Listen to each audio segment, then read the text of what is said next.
you cannot be afraid to let someone coach a kid hard. Most great players want to be coached hard. They don't want no one. They want someone in their face and on them. For parents, health-wise, I would say get your child active. I know a kid that was at SOC that had high blood pressure at 12 and 13 years old. He might not have the most talented players or the most skilled players, but he probably have the most disciplined players. You see what I'm saying? And so you might look at programs like sometimes CI or CC2 and you say, ain't nobody can shoot. No, some of the fellas can shoot, but I can tell you what they can have every year. Discipline. Mm-hmm. And they running through the wall for Coach KJ. They run through the wall for him. So you might outshoot them, but can you get that ball down the court to shoot it? And they can be in your face all day. You know what I'm saying? What's going on, everyone? Welcome back to the Fanatic Islanders, your home for sports and sports entertainment, and we have a good one for you. Today, we have another Sandbar Sitdown. Our guest is a longtime basketball coach who is the committee, Mr. Edwards, who pretty much knows any and everyone who deals with basketball in Bahamas. Firstly, thank you for taking time out of your busy schedule for coming to speak to us. We got some questions for you. We're sure you got some things you want to say. Appreciate it. Good or bad. But without further ado, Prince is here, Lucario is here, Justin's behind the scenes working. Let's get right into it. All right. So, I guess, why basketball? Out of all the sports, I know you could have chosen anything. Why did you choose basketball, and why did you choose to coach it? I don't know. I think I was inspired at a young age. Watching guys like Michael Jordan, Magic Johnson, that era. A little older than you guys, so Magic was like Magic was one of the first ones I saw, and he made the game look fun. You know what I'm saying? Like he played at a high level. Now, don't get me wrong, he was highly competitive, but he had fun doing it. So he's one of the guys I looked up. But my all-time favorite is Michael Jordan, and so I wanted to actually go to the University of North Carolina. Never made it there, but that was one of my inspirations. Yeah. So being the inspiration and then I'm coaching basketball, how was your transition from you being inspired to play the game and to now transitioning into being one of the top coaches for the sport? Well, what I used to do is, and this might be a more familiar story than people think. We used to put a crate in my grandmother's backyard on the coconut tree. And if I tell you there's some of the best games that I've had in my life, it's the money some of the best games there, and it's a true story. So you could kind of relate to the story. We had a crate, and we used to have. Sometimes we didn't even have a ball. Yeah, it's a coconut, and you shoot that coconut, and you're having a whale of a time. You know what I'm saying? So some of those things, and then from then on, at home, my dad put up a little rim in the backyard, and the porch probably ain't as big as this, but back then. That's all the space in the world. You know what I'm saying? So I used to go there and play every day. And at one point, I say, okay, let me start just working on my left. You watch things, say, today, just working on my left arm. And so those are the things I try to tell these kids. I said, we could coach and do things, right? And I could teach you something to do. But if you have to go home and be repetitive and do that skill over and over again. And basketball, baseball, soccer is one of those things where in volleyball, the skill level is so high, and you need is that you can go home and work on it over and over. And track and field is something that after you finish your workout, just go home and rest. But those other sports, skill is the most important thing. So you can work over and over and over. So I guess when it comes to coaching those kids, is there something that you pick up automatically where you're like, okay, this kid's serious. This kid coming out for girls. This one coming because it's popular. Yeah. What I do, maybe the first couple of weeks, I make it very difficult for one reason. Are you here to play the game, or are you here just because you just want to be a part of something? Nah, just being a part of something is okay, but I need you to know that you can work your ass off too. You ain't gonna just be smiling and having a good time, because some of these dudes on the court serious, so I can't have you halfway. So maybe the first couple of weeks they'll run a mile, and they have to finish it in about 9 minutes. Then we have 15 minutes rest. We have another mile in 9 minutes. Now, I know some of the guys won't make it, but I will see who don't give up. All right? And then the next week we come back, we do the same thing, and I'll drop the time. And I had people quit. I had people that's walk behind doing it. I say, just go on. Because you letting me know right now, you ain't willing to work. Yeah. Hey, when that fourth quarter come down and you need them to play that full court press, they be like, Coach, man, I It's a mental thing, you know. Yeah. Some of the things you see coaches do have nothing to do with the actual scoring of the basket. It's more mental. If I could get you to run through a wall with me, that means when I tell you something, you just can do it. Yeah. So how does it work with like a kid who slips through the crack? Like he interested in girls, but he probably the best player on the team. So that you like pull them onto the side and be like, you have plenty of potential. You could go. It's an ongoing process. Yeah. Ongoing. Every day talking, pulling on the side. Hey, let me talk, man. Meet me in my office. And you try to get to them to understand that, hey, you have so much talent. Please don't let it go to waste. And I believe that if God bless you with a talent, you should use it. You know what I'm saying? And some of these guys walking around don't understand. And I probably was like that too growing up. Like I probably halfway did some things too. But as you get older, you say, I don't want you to be like what I was. I want you to be much better than what I was. And it's hard because they like us. We grow up that same way thinking, man, I ain't got to do it. Like, Coach asked me to do that, but I's the best shooter on the team. Yeah. Why the hell I got to do that if I's the best shooter? Why ain't asking Toby? Because Toby don't have the same potential as you. That's the bottom line. Yeah. And I'll always run behind someone who I think is not reaching their full potential. If I think you're at your full potential and you do something and I quiet, I think that's all you got. If I shout and making noise, I know more on the time. You said you said Michael Jordan was your inspiration, right?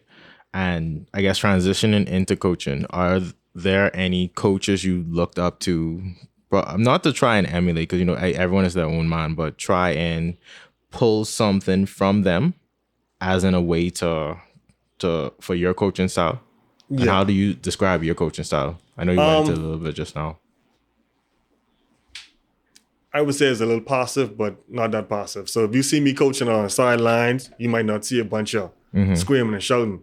But if you come in the huddle, it's a whole different ball game.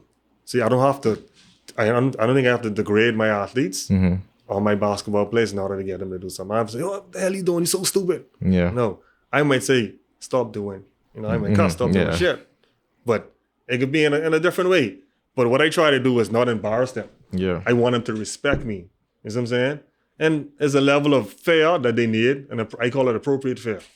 So I don't want you to be scared like, Coach, come in. I want you to be like, hey, don't do that shit because Coach can get on your ass. That's it. You know what I'm saying? But my coaching style, I mean, I learned from people like John Todd. You have Felix Musgrove, who coached me. Very strict. Very strict style and kind of dictates a lot of what you do. And he always preached defense. And so my thing is defense. Offense is pretty good, but defense really win games. I promise you. I could hold someone to 30, 40 points and figure out a way to win that game. Simple as that. But if I can't stop you, we're all over.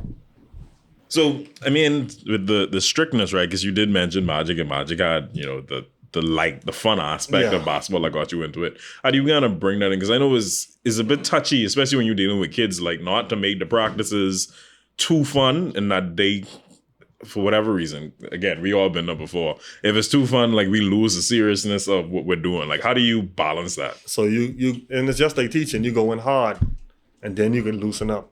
But if I go in easy, they'll never take me serious. So I go in hard and then I ease enough. So what I do, if we have practice on Sundays, and I know like on Sunday, we practice on Sundays sometimes. We haven't started yet. But I'll bring a speaker out there and I'll let them hook up whatever. They can play anything. I don't care what they play. They can play anything for the first probably hour of practice and then cut it off. Because I want them to feel like I relate to them too. So I have to connect with them. That's more important. If I connect with them, they will listen to me. They'll feel like I understand how they feel. So that's some of the things they do to loosen up. So they get to play music. Sometimes we do, I'll stop the practice in the middle of practice, say, we ain't doing that no more. We have a shootout. Whoever win, $10. I'll show them $10 right now, $10. So those are the things you do, like play it hard today, but hey, we had a good time today. You know what I'm saying? If you do 2 fun things out of 10, they forget about the 8. You see? It's not doing that at work. No, for real. If I finish this, I get $50. I even do it when I teach. So like, if we doing fitness and we have like maybe 12 hills today, I'll say, hey, we have 12 hills. Man, I said, Coach, that's a lot of hills. I thought, I say, run the 12 rails, and you can go in the car in the pool. In 10 minutes, fellas finish. So you got to give them a little, you got a little reward. You have to. You have to. So it is the mindset. Yeah. And as humans, that's how we work. Yeah. We work towards a goal or work towards some reward. That's how it is. Gone are the days where people just want to do stuff for bragging rights. Wow. Yeah, that's true. Because at an early age, you know that, hey, I need money to do things.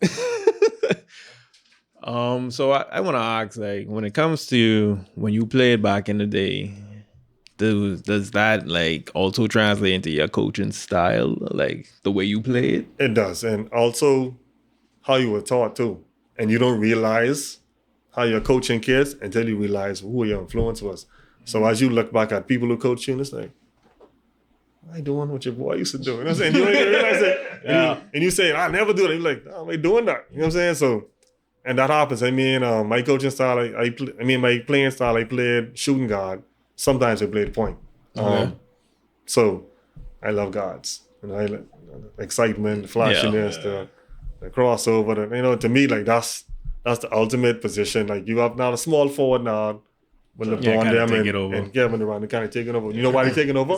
Because they're doing exactly what the shooting guards is doing too. But they taller and more athletic and But when I grew up, like in the 80s and 90s, like, it was like you needed a point guard and you needed a center.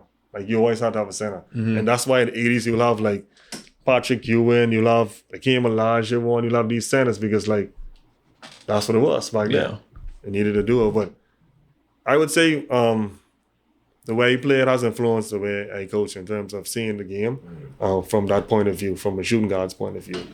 So one other question. Have you ever had to adjust your coaching or your scheme because the talent and the players that you had this year? Every single year. So it's not, all right, that's perfect because it's not just stagnant for what you think is going to work. And I try not to put myself in a box, and it's difficult because you have things that philosophical to you, things that you believe in, and you want to stick to it so badly, and you say, but that dude can't shoot. And you bring him out there and you work, and sometimes some dudes will never be a great shooter, but they could be all right. And you could run a play, a perfect play, and you get open, he can't knock it down. They can look at the coach. What the hell you run that play for? So sometimes you have kids that are not that skilled, and you end up having to run. You end up having to press the ball or run. I don't press as much as some schools do because I don't believe in that. But you end up having to put pressure on the ball and you get out. And every time you push the ball, I always tell them, push the ball, look for the easy opportunity. If you don't have it, then pull it out. We're looking to score easily at first. Make the game easy. And I do that with teams where I don't have as much skill and talent. Well, I got a question for something we was talking about before we started recording. Most people would talk about your coaching style and say, oof, this coaching style, my child ain't going through this. How do you deal with the parents who kind of have their children? They soft. That's fine. I mean, I have a broad shoulder, so if you don't want the kid to come on, I'll just get someone else. Mm-hmm. And not to be in a rude way. It's like there's a lot of kids that are sitting down waiting to play. So if you have practice, maybe 40, 50 guys come to drive for the team. 15 can make the team. Yeah. So if a parent say, hey, coach, you're too rough. I don't like my child, blah, blah, blah. I talk to them. Okay, all right. I get it. Let's go home, boy. Let's go. You up next. You up next. I'm making your job just a little bit easier. It's okay. But I have been a lot more flexible recently because these kids are not the same. And it's not because they're not the same. Like I was talking off air, like the parents have changed in the way they raise them. So like I normally have practice at 5 o'clock in the morning. Why? The soccer is also a big track school. So if the track athletes on the basketball team, what I would do is, if I have 4 like elite track athletes on the basketball team, when they come out in the morning, they don't do all the running and hills that other people do because they doing them in the afternoon. When you come out, we may do strength, and then we might do strategic stuff on the court, work on different plays and shooting and skill stuff like that. So I'll remove the physical part in terms of getting in shape because they get in shape every day after school. But I have to figure out a way to balance it for them. You see what I'm saying? I don't say, hey, you need to choose, you need to play this. I don't do that to them. I don't want no one to do it to me. I believe you can do both. And so I allow them to do both. Nah, in terms of the generational shift that's happening, like you say, I know a lot of it in terms of the attitudes would be related to the parents. Have you seen a change in the athleticism in the recent years? Yes. Yes. I would say some years ago you had artists who could do just about anything. You would find a kid who could do any sport and could jump at the gym and sprint and do all these things. And it's not because I would say they don't even go outside as much anymore. And those how you develop those skills. Yeah. I have a 3-year-old son, right? And I noticed that he's very active. And I don't know if people know, like, at a certain age, you try to keep your child as barefoot as possible at a young age because they develop those muscles and stuff. And you understand? You see? And that ain't a myth, you know. I listen. So like certain days, like soon as you come inside, we take your shoes off because I know you can run around. I want you to run around barefoot, so you can feel. That's good for even earthing and yes, touching and stretching your foot. Everything. And so if I could go outside and if the grass, I know the grass ain't got no bunch of cuts and glass in it. Yeah. Barefoot. Now if you go, you got to put on shoes, but I want him to develop those levels and things down there to make sure they're strong and sturdy. And most athletes that do that to a certain age end up being more explosive athletes, if you read up on it. So parents, if you want your kids to be athletes, let them go outside. Don't even buy the shoes. Coordination things, so I'll roll the ball and I'll have him try to shift. Yeah. But I'm moving this shift and bring the ball. I say, bring the ball back to me. He don't even know what he's doing. But I build in some coordination. You know what I'm saying? Yeah. So there's certain things that I won't force it, but I'll put him around it. And so hopefully he'll pick up on something. Because I believe sports is an avenue for education, really, too. It is. What do you think, like, do you have any advice in terms of, like, what you would give out to parents to help them, even if it's not necessarily a child that they want to be, like McGarry would have mentioned earlier, like that D1 athlete, but just for, like, general overall health? Like, you have any recommendations for parents in that regard? Yeah, I mean, the first thing is allow your kids to be coached. Some people don't like their kids to be coached, and that's fine. But if you can put them in a system and you trust the system, leave it alone. Unless something happens, just put them there and leave it alone. Yeah. If I put my child with someone I trust them, I walking off. And I can watch from a distance. And if I see something I don't like, I pull them completely. But you cannot be afraid to let someone coach a kid hard. Most great players want to be coached hard. They don't want no one. They want someone in their face and on them. You know what I'm saying? For parents, health-wise, I would say get your child active. Like, I see a lot of kids now, they stay home in the summer, they eat Wendy's all day, and they come back and they 30, 40 pounds overweight. And I say you didn't do anything over the summer. But then you realize, and I can't blame all the parents because it's expensive over there, so they working every day. Yeah. Sometimes 2 jobs. So who's taking them out? But I would tell the parents, take them out for a walk with them. You know, get your child active because we have a lot of kids that diabetes and stuff. I know a kid that was at SAC that had high blood pressure at 12 and 13 years old. Wow. Not more predisposed genetically. Hereditary. But and he became very active. You know what I'm saying? He became very active, Okay. so which is good. But I've seen a lot of kids and they're overweight mainly because of diet is the first thing. Secondly, they're not active. And it's because of the environment at home. So if parents are active, kids are not. Kids know how to do exactly what their parents do. Believe it or not, you end up doing some things that you thought you would never be into because your daddy or mommy into it. And be like, nah, me just like his daddy, and you don't even realize it. Yeah. Yeah. So, yeah. Like, you know. Wow. So let's be active, man. Even if the kid is not going to be good at a sport, I would tell him, get him involved in it. Just And I always tell my kids at school that you have a 3.7, 3.8. I said, now you may get a scholarship to certain schools, but if you was doing something with that, you will have full rides everywhere. Exactly. Full scholarship everywhere. Because in America, the kids that are making 3.3, 3.4, they can give them the money first because they're American citizens, and that's what you do. Right. You take care of your people first. Now we can look at you after they get straight. Now let's look at what we have left. And now you're looking at the 4.0s and the 1,500 or 14 something on the SATs or the 1,600. And then we're looking at the 3.6 and 3.5. You need something to go along with that. School fee, what, $60,000 an hour? Easy. Okay. God damn. $60,000. Future stress, future gray hair. I guess to go along with that, like competition you're talking about, let's take it back. I want to take it back to high school.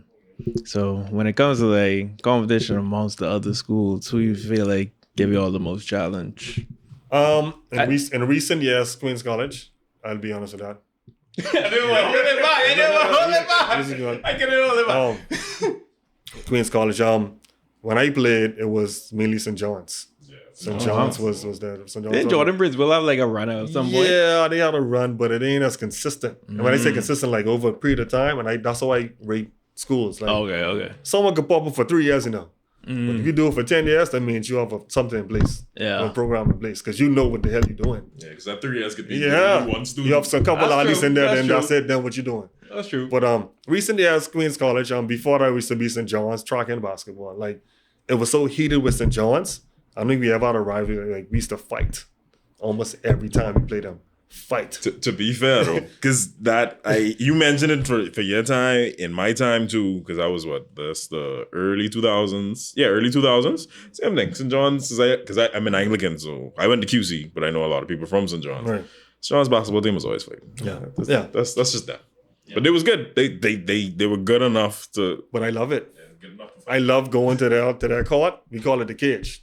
Right? So you go into the cage and you see the children pull it, and then look at them. It could be a rough one today. and you have to relish that. You know what I'm saying? Yeah. You have to accept that. You have to accept that challenge because what else you coaching for? Just to blow people out? No. You coaching for the game to be times like, wait, we got a game today. Yeah. Or if they win the game, then you say, see you in Kendall. That's it. See you in Kendall. Yeah. One of my best friends, Dwayne Smith, Coach Smith, is coaching QC. So Yeah. it used to be a personal thing. Yeah. It used to be a personal thing. So when we play, let's be personal. After the game, we best of friends. During that game, and looking at you, looking at me like, hey, we're not happening today. So, and he has a great basketball mind. Yeah. So you remember any key moments from like over the years that you still have that like where it's like, okay, this happened this year. This like I ain't gonna never forget that. Like certain players when you go against certain people. Yeah. I remember certain moments, but especially some of the better teams, like where you see, like you look at them and you say, okay, we can be all right this year. Yeah. I remember the 2011, 2012 thing. That's the first year I actually won a championship with senior boys. Okay. And I had a guy named Anthony Pratt, 6'5", 6'6", national team playing volleyball, Griffin medalist in track and field, national team member in basketball. So these are the type of athletes like dog. He's serious. He's a real, and he ain't just a tall dude. Phenomenal. He's a talented dude. So I remember going to Prince Will, and you know that court in Prince Will. Yeah. Listen to me. If you can lay up consistently on that court, you got game. Like don't but lay up. I don't That's all up understand for it. that. I But don't they play on understand that court because that's what they play on every day. Yeah. We went in. This guy named Yellow, a ratio pointer, was a very good point guard who played in my time too. He was coaching, very good coach too. Oh, But- that's what you're talking about from this 2008, 2009 time. Yeah, but it's 2011-ish, 12-ish for me. Okay. So I remember they went to do a lap and they missed and we got the ball. And the coach from Princeville said it. He said, y'all can get burst. You know what I mean? Like, y'all get done. And my God, pulled the ball up and I see him float it. And he come through and he throw it down. Boom.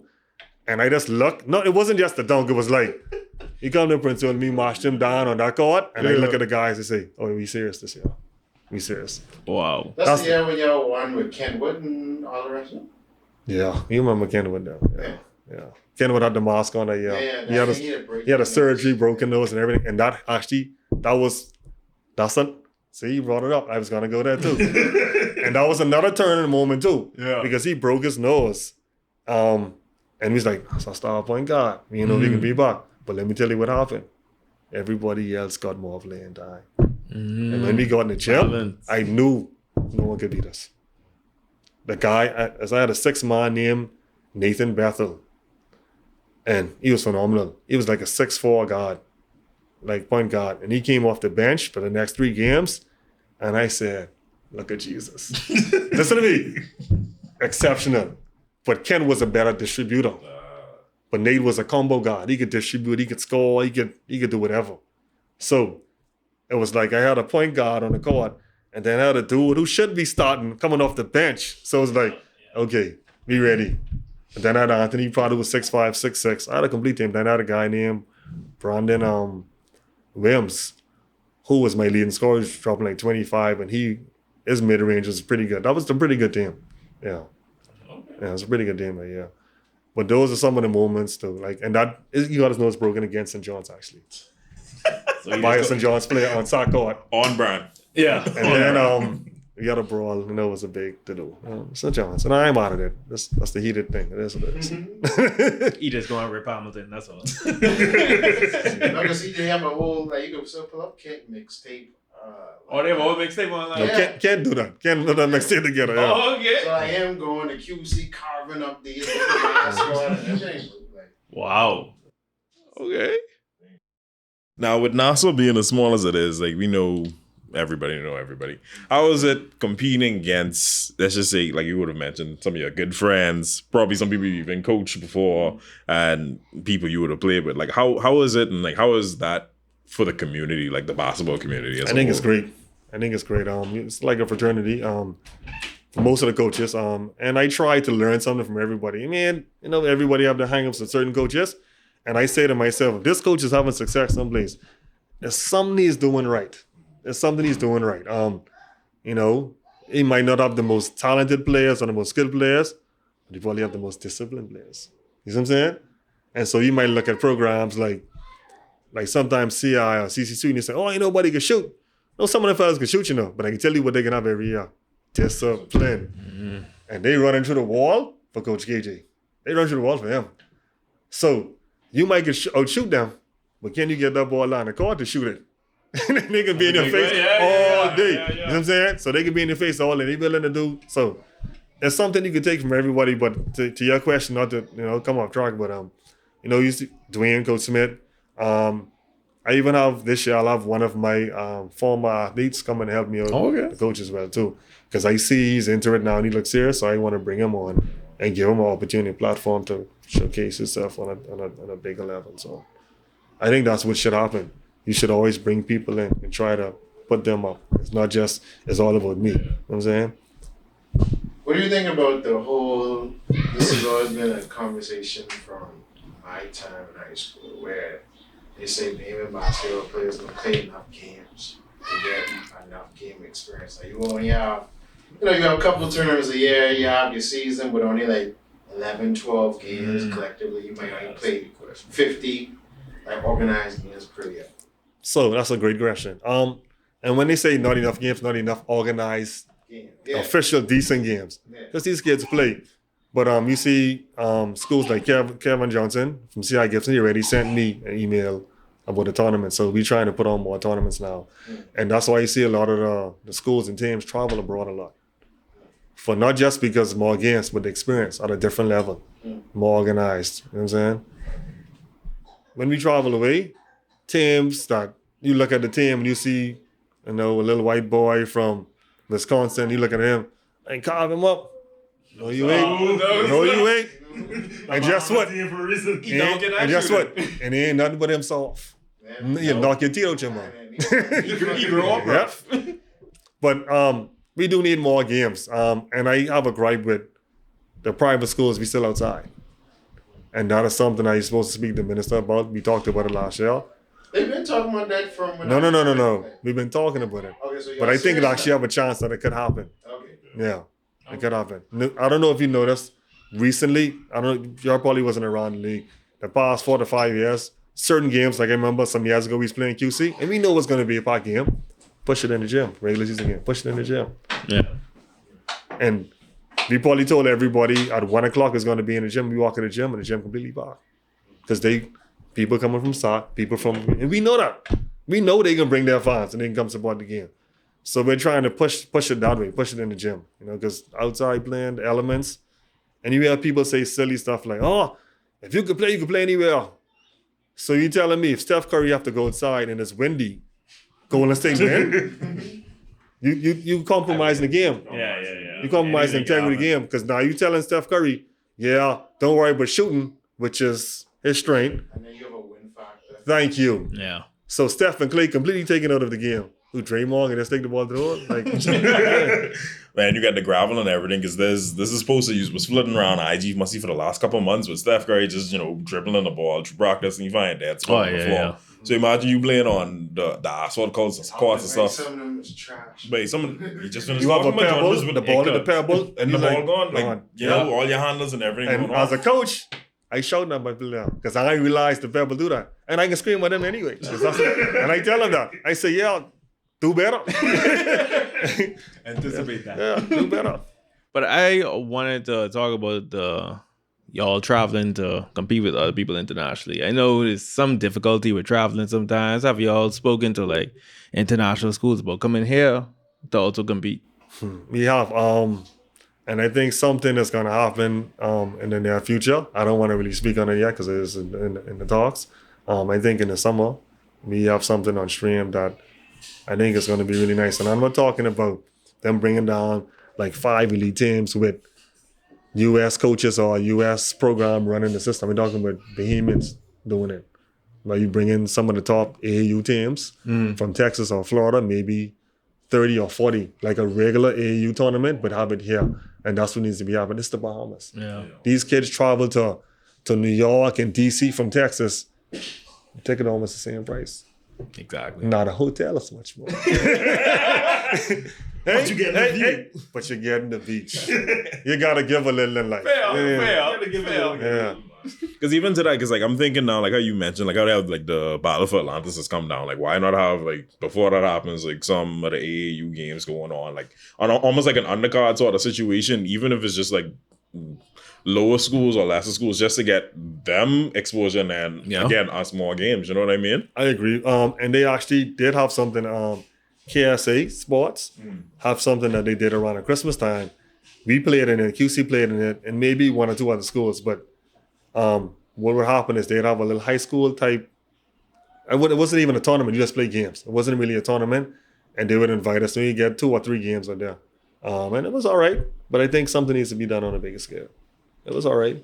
We played that in December, like leading into the season. Season already started. Probably had 3 or 4 games, and we played that in December, and then January come along.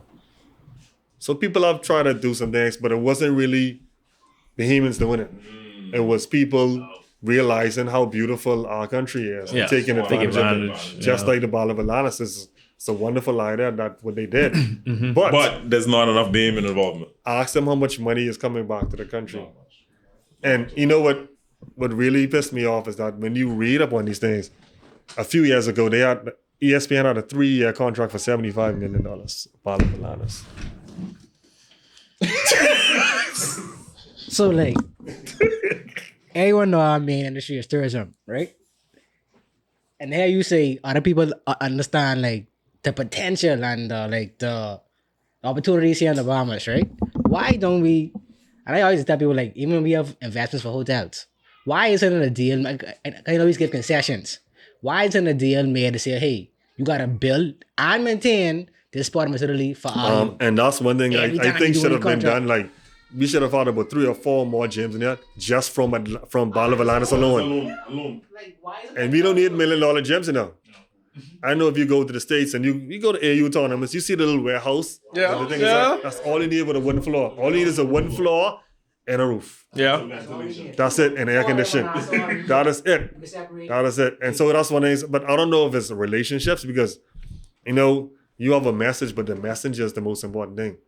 If I go to you and say I need $10,000, you're like, well, there's someone else walking right afterwards. Yeah, man, I give you 20. Because you know him. Yeah. You believe in his product. So I think sometimes the relationships, we need to forge better relationships because I wouldn't disrespect some of the associations and say, oh, it's so easy. It ain't easy. And trust me, it ain't easy. It ain't easy. Yeah, but I mean, sometimes it's unfair, like, oh, they can just take it and move someplace else. Not really. I don't think they can just pick up and leave. I think right away. he's one of the only But they will places in the threaten world. you and tell you that. Yeah, I think he's one of the only places in the world where you go have sports year round. Like, But I there's no cold yeah. outside and indoor. Yeah, I think it's taking someone to forge relationships with those type of people and building up some type of rapport with them so that they can believe in your product and say, hey, I believe in that country. Because I don't know if you noticed, and take notice, in the past 10 to 12 years, which country had the most top 10 drafts outside the United States? It was us. No. 10 to 12 years. Canada. Yeah, I know. Canada. They balling. Canada balling for The real. national team now. see. And they had their full team this past couple weeks. Well, then he was missing Jamal, Andrew Wiggins. Yeah. Andrew, and then he was. He didn't play. No, He didn't Andrew play? Wiggins He was didn't on the play. bench. No. Wiggins didn't play. And then you ask the question, why is Canada doing so well? They made a commitment some years back. And they brought, I think they had the NBA Borders program, and they did a lot of investment in their program. And they started to build up and put real Didn't emphasis Steve on. Nash take over their national program? I'm not sure, but he had something to do with it as well too. They look like they invest in sports in general because they track team coming up. All they The basketball, like you seeing all these number one dudes, and it ain't by chance because they doing it over and over and over again. You don't realize how much dudes play for Canada until you watch the national team. Like, yeah, he's from Canada too. Yeah, that's true. That's Yeah. true. So, what are your thoughts on our national team? I think it's a long time coming. I actually spoke to someone at the start of it. They used to play on the national team. He was much older than me, like in the 60s. And he was saying, he glad to see this happening. Because back in the day, you had, the Loxley College, you had the, who else you had? You had the Derek Cummins. You had a number of people that were playing overseas, but they never came back to play. And it's not their fault. Sometimes the program have to say, hey, we're going to do this. This is in writing. We're going to fly you in. We're going to put you up. Fellas ain't spending that money to come back here like that. No, They're of course not. For And what? it ain't their fault. Yeah. It ain't their fault. Like, you want me to leave Europe, you got to come fly me in. You know what I'm saying? Yeah. And I give credit to the federation now. And I think Mario Boleg, basketball is his baby. He's a minister of sports, and basketball is his baby. That's what is near and dear to him. And you can see the impact he's had already. And Buddy, not a lot of people don't say it. He's exceptional. And I ain't talking about on the court. Yeah. Off the court. Community. The stories off the court, your Buddy is exceptional. I got a buddy story now. We was I was living in Miami for a couple years, and the Kings was playing the Heat. And back in Miami, we had a hawk. I used to wait till like halftime, buy a ticket that cheap, was get some nice seats instead of right. Yeah. So after the game, all of us was lingering around. We trying to see, but we get to see Buddy. We trying to everyone tell the get out the arena. They go. We trying to linger around. So Buddy come out the tunnel, and they was like, only family and friends can stay. Now I meet this man in my life. Buddy's like, what you mean? All them there's my family. Ain't me now, me none of us. So like all us get to stay back with Buddy, and they put this for them. It's like 50 us, bro. And he's like, yeah, but all that's my family. Yeah, all the flag, they back them one of the game flag. I was like, bro, this guy's a real game in the basketball, bro. Like, now I meet this man in my life, but this he tell them like, yeah, this my family. All that's gonna take this for them, bro. I was like, from that day, I'd always be a Buddy fan, bro. Like, he a real ambassador, bro. If you have some stories from national team members with Buddy, but if something don't reach on time or if they can't afford this, Buddy will just do it, and he'll do it, and he won't treat you any differently or any funny or act like, yeah, but that's pay for your thing, but your niggas eyes doing, I need to do this. He just Don't doing say it. nothing about it. Just do it, and that's a real do it. Yeah. You see what he does in Freeport? You see what he does? I don't know if you pay attention. With the You gym and see the everything. 120 sneakers, all the stuff. Yeah. That's real, That's Nike, bro. He giving everything. Free camp be giving. He taking 20 dudes to Dallas, Texas, every summer for a month and paying for everything. Yeah. That's how you give back.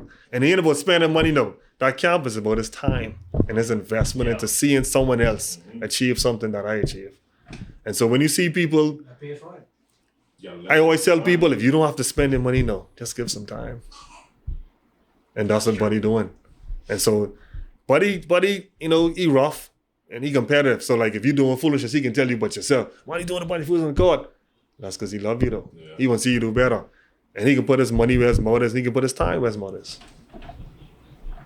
So let's talk about representation. Mm-hmm. Where, like me and Chris was talking about a couple weeks ago, where we were saying like how in the region soccer is like a number one sport. Mm-hmm. But here it's basketball, and I was telling them it's gonna even be more of that because You think basketball is the number one sport there? well, I think Popular-wise, I think it's popular. No. Yeah. Popular wise is basketball. I see.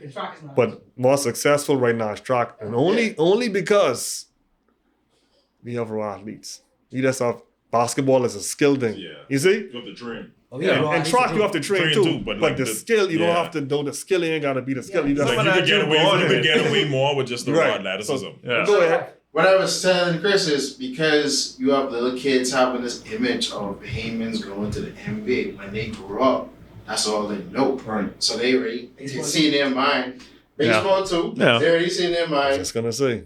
It's achievable. So Yes. now it's gonna be an intensified focus of. It will be. It makes it easier. Yeah. This. But back to what you're saying, like, I haven't cut you up, but he's saying, like, as a coach, he's saying you have a lot of raw talent. Yeah. Like, it don't take a rocket science for us to see that, but why, like, the people who have the power, I should say, or the influence, why aren't they invested in this raw talent? Like, you see people like Buddy, Buddy, Aiden, all of them, they make it, right? But they had to leave. Like, in Jamaica, when they try at least make it, they train in Jamaica for most part till they hit it. Why can't we cultivate our talent here? We could in terms of basketball, it can be rough no matter what. Yeah. It can be rough because the level of play.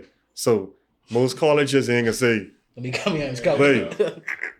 Gario, let me take him, boy. He just dropped 40 on sock. You know what I'm saying? They can be like, sock all right, but then like we take sock to the US, we can march sock down. Which is probably true. You know what I'm saying? So it's a level of play too. So that's the main thing too. And back to what you're saying, and the focus of basketball now, and it will be a more intensified focus on basketball, and it should be, but what's left out is that the kids need to understand what it took to get to that level. And I think that's what Buddy trying to do now by taking these kids and saying, no, babe, like, I know you could ball, but this is what it takes to get to where I was at. What can the country do to harness that and to kind of groom that? I don't know. Maybe more camps, more people coming in with more focus, maybe more organized tournaments run by the actual Basketball Federation. Yeah. Does the National Basketball Federation even host like any tournament besides the national tournament? That's a private. That's Yeah, private. that's really? that's AFR League. Yeah. That's actually a fundraiser for them. Oh. Yeah. Okay. Yeah, that's nothing to do. It's just seen as a tournament because it's a highly, sought after tournament. Yeah, and so everybody show up there. And they did a great job of building it up. But They build it up it's amazing. it's a private thing for AFR League. But I think the tournaments, I don't know them to do any tournaments, and that's something they need to do. And I think, but they're moving in the right direction. With the people they put together, the past year or so with the national team, I think it's gonna spur a lot of different avenues for people to do some things. I think it will. And what people like Buddy does, they're listening to them. Because listen, think about it, man. These dudes sign contracts for $100 million. They don't have to come play. At all. They don't. At all. They can say, big man, I live in a nice life. I live in a cushy life. What I doing? Buddy can literally hurt his leg, tears ACL on a court for free. During this off season. Yeah. So that have to be really It has to be patriotic like that, yeah. to do something like that. And you can't take that for granted. I think I have a question about. It's an interesting question about coaching someone when they, I guess, finally make it and they kind of still need a little bit of coaching. This is a sensitive topic right now, and kind of like shoot. with Kai Jones, of course. I would make it funny on that. If it's like, That's a personal topic for me too. yeah, I won't make it funny, but it's like somewhere it's like it almost seems like he needs someone to talk to. He's worried about like the Hornets as a whole and being traded and all that. It's like he at a crossroads right now. It looks like. And I think Kai is a young man who is overwhelmed right now. Yeah. And he experienced a lot of success. And people might not say success because he ain't starting on Hornets, but you signed a contract for $14 a million. lot You of got people. drafted You went into 20, the 21 NBA. and signed a contract for $14 million. Exactly. And he had a bunch of money, but down was a lot of us. Like $14 million. I mean, so you over there and you have some controversy, you didn't transition as well as you thought you was. So now you got a lot of pressure on you. And this is third year, right? Yeah. This is fourth year. Fourth. Not This is fourth, eh? This is third or fourth year going in the league. Yeah. Third year. I think it's third. You So sure? they only won. No, because I think after the 4th year, you up for Yes. extension. Yeah, but I know the third year is more of a like, kind of. We can see if we- if we keep Yeah, going on. yeah. exactly. Okay. And to be honest with you, like what I saw Kai do inside the G League recently with defensively and running the floor, I think I if he do that, he balling. Exactly. And I know people have been worried about the stuff he's been posting and all that stuff, and I've seen it too. And we try to reach out to the family and all that stuff because we care with him. You know what I mean? Kai, I had him at QC. I was at QC primary school. I had Kai. I introduced Kai to long jump.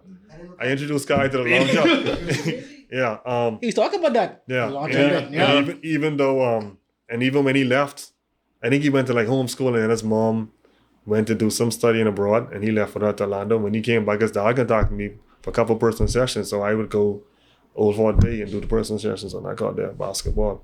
And Kai was like 15, 16 at the time. And I knew he would make it because I remember calling someone after I had the workout and it wasn't so much a skill as what he told me he did.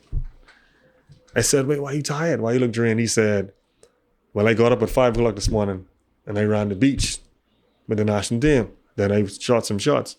I said, what you did that? I said, at 10 o'clock you went to Kendall Isaacs and I did another workout. And then it's 1 o'clock he's here again. And I said, Kai, you can't do, you could work out like that, but it can't be back to back and you have to eat properly. Yeah. And I said to myself, is he willing to do that? And at 6'11", he can go places. Yeah. But I'm hoping, I'm hoping that he, regains himself and gets himself together. Get drafted in 2021. This is Yeah. this third season. Third year. But it's more so mental. But Kai is young, man. I think, okay, even though the stuff was alarm that he posts, if you look at the situation, you're just assuming, first of all, we don't know what's going on. Yeah, of so course. but I think a lot of being was blown out of proportion. Even his career, how his career going. But it ain't him to blow the proportion. Well, yeah. I see the States. The Americans below the proportion. Yeah. And we look at it like, Yeah. I don't know what to say. but like, even I like, think he's under a lot of pressure, and sometimes pressure make you do things you don't normally do. Yeah. And so it's good to someone to rein him back in, and I think his dad will do that, and I'm hoping it happens because I think I hope he didn't salt his name with the organization because I think he can last in this league for a long time. he got out 5 positions. Yeah. And I watched how he protected the paint this summer. He didn't do that before. He's doing it now, and that's something he need to do. He will always be in the court if he could do that. So you feel like some coaches wouldn't give the more playing time or other stuff because they feel like, oh, I gotta push this player more than Most definitely. Yeah. Most definitely. Most of the time, I don't want to say it in the NBA, the coach could put in a system, but who's playing? Sometimes they don't always decide that. Yeah. GM will come and say, big man, we paying us by 30. I don't know what you can do. He got to be in the court. And guess what? He got to be in the court. That's why Russell Westbrook was playing so long before they pull him. He got to be in the court. Making the Gotta money. be Yeah. in the Gotta court. get their return on investment. So sometimes you see people like Greg Popovich, they might give him full reign. All organizations don't give that. I feel like people like Doc Rivers, he makes some boo-boos sometimes, but he don't always have that full reign. He don't. He don't. Sometimes he probably wanted to sit hard and that. Couldn't. He couldn't. I don't know if he had anybody better in the first place. But at some point in the game, sometimes turnovers, he's like, yeah. You know what's crazy? 2 guys played on the same team twice. Who are I talking about? Russell Westbrook and James Harden. In Houston and in Oklahoma. Yeah.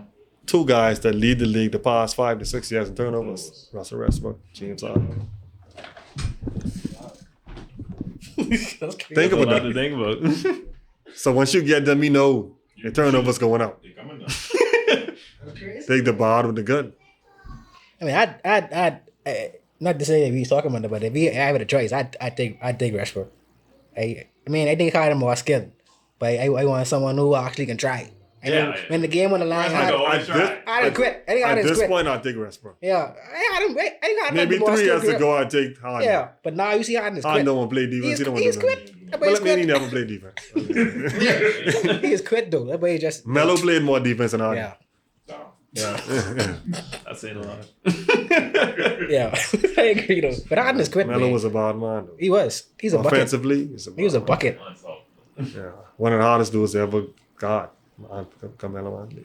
I just don't like the way people see his career. I think more now that he retired, people start giving him more flowers. He's all the famer, though. But I think he got that because he got drafted behind LeBron with Wade them. They don't look at him as like But he was yellow. more successful than them starting up. He was. He was. He He just didn't have the ring. Players his He first was. year. But I think it's a stigma too in terms of his attitude, and he never bought attitude in terms of like, I come on the bench. I gotta start, I gotta do this, I gotta do that, you know, that kind of way. Yeah. But he was a good teammate. He was. Ain't nobody says a bad teammate. And when Kobe's alive, you look at some of the interviewers, even Paul George, I know if you all saw the interview. You watch his podcast? Yeah, I watch his podcast. Where I he don't talking know. about Carmelo Anthony? I don't know about which one. He say, "Wait, who's your hardest player, God?" He say, "Listen, man." He say he used to Paul leave the Bear say game. that too. He say he used to leave the game. Saw the bully. Carmelo was a big. bully. He big, He too. taking you on the block and then he face you up and you gotta what you can do. That job. He can hit the J. He can blow past you. What you can do. But now the next thing he let you get 42. That's the brother. be a shootout Yeah. every time. That's the brother. So, who is your favorite player in the league right now? Right now. That's a tough one. Who I think is the best player? Who's the favorite player? Your favorite. Oh boy. Who you like to watch the most? Yeah. Okay. When they come, you gotta watch Who it. say I gotta watch this game? I see something exciting. Yeah. Ja. I know it's coming. Ja. I had a Listen. feeling. Ja, I don't agree with nothing Ja do. And hey, I used to be mad and Ja say, "Come on, man, you ain't gonna learn." Yeah. When you watch the game, you be like, "Oh my god!" You on a fast break, even if you don't dunk, you can see. Like, what It the can be hell? something crazy.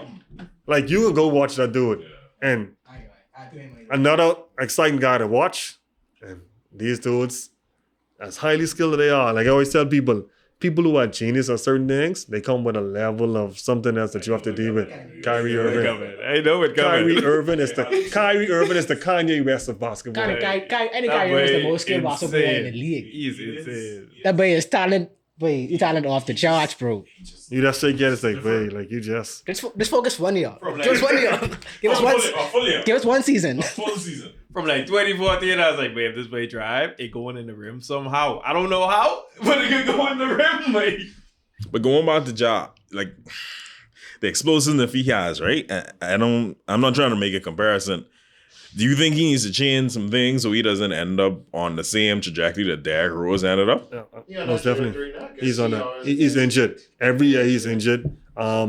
Knees, ankles. He don't know how to land. That's exactly People what I was don't know how to going. land. That's exactly what I was going. And that you have to teach that, you know. People how to land. You know, it's like Derrick Rose and them, but was just more durable. Allen Iverson was the same way. You know, it was Allen Iverson before that. He used to be bruised up all the time back in the day. Isaiah Thomas from the Detroit Pistons. He said he broke over 100 bones in his body. I mean, But he's small. He going to the rim. He just taking everything. You got to know how to take hits. You got to know how to, hey, let me float this one. I ain't going in there. I just gonna say that I think John need an in-between game. But Ja just feel like he fell. But that's because he have it. That's the problem. You relying on it because you have it until you don't. Really don't. But what I like about Ja the past 2 years, you know, is his 3-point shooting got better. So he actually was working. He's working. Yeah. And so like a 2% increase is a lot in 3-point. From 32 to 34 is a lot. You get around 37, you want to elite shooters. yeah. With Buddy, to me, Buddy is Buddy.